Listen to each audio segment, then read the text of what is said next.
Passive real estate investing is risky. It's complicated, and it's only for the rich. Or is it? Let's bust 5 myths that stop people from building passive income. I hear these myths all the time, especially from smart, successful professionals who absolutely should be investing passively, but hesitate because of bad information.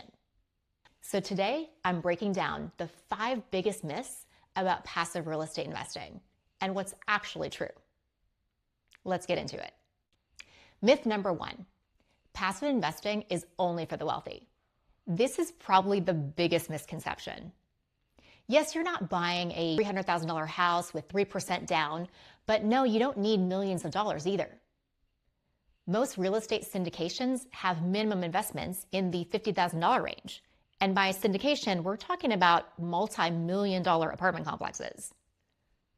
This investment level is totally doable for most professionals who've built savings throughout their career. The real barrier isn't wealth, it's awareness. Myth number 2, passive investing is too risky. Let's be honest, every investment has risk. The stock market, your 401k, even cash sitting in the bank is losing money to inflation. The difference with passive real estate is that you're investing in a real, tangible asset that is backed by income-producing property with professional management and conservative underwriting. Risk isn't eliminated, it's managed. The question isn't, is there risk? It's, do I understand the risk and is it being handled intelligently? Myth number 3, I lose all control. This one is half true and half misunderstood. True, you're not choosing paint colors or approving maintenance calls, but you do control the most important decisions. Who you invest with, which market you invest in, which deals you actually like and that align with your investment goals, and whether or not the assumptions are conservative or aggressive. In other words, you're not giving up control. You're delegating operations to experts while retaining ownership.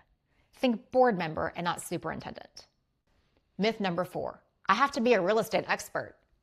Good news here, guys, you don't. You don't need to analyze rent rolls or manage contractors or learn property management software or know what a chiller costs or even what a chiller is. And trust me, they are expensive. Your job as a passive investor is to understand the deal structure, the operator's track record, and the market fundamentals. You're investing alongside people whose full-time job is real estate, not becoming one yourself. Myth number 5, the returns just aren't worth it. This myth usually comes from comparing passive real estate to the stock market having a perfect year. Sure, a perfect stock market year is super exciting, but it's not the norm. In reality, passive real estate offers something many investments don't: cash flow, equity growth, tax advantages, and less volatility than the stock market. You may not double your money overnight, but you can build consistent compounding wealth while enjoying more of the things that you love, like traveling or spending time with your family. And for many investors, that trade-off is more than worth it.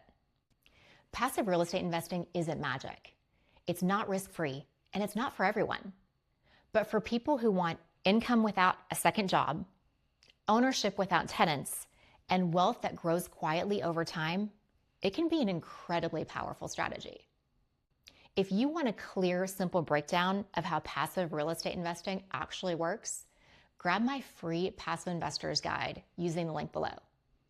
It walks through the strategy, the risks, and how to decide if it's right for you.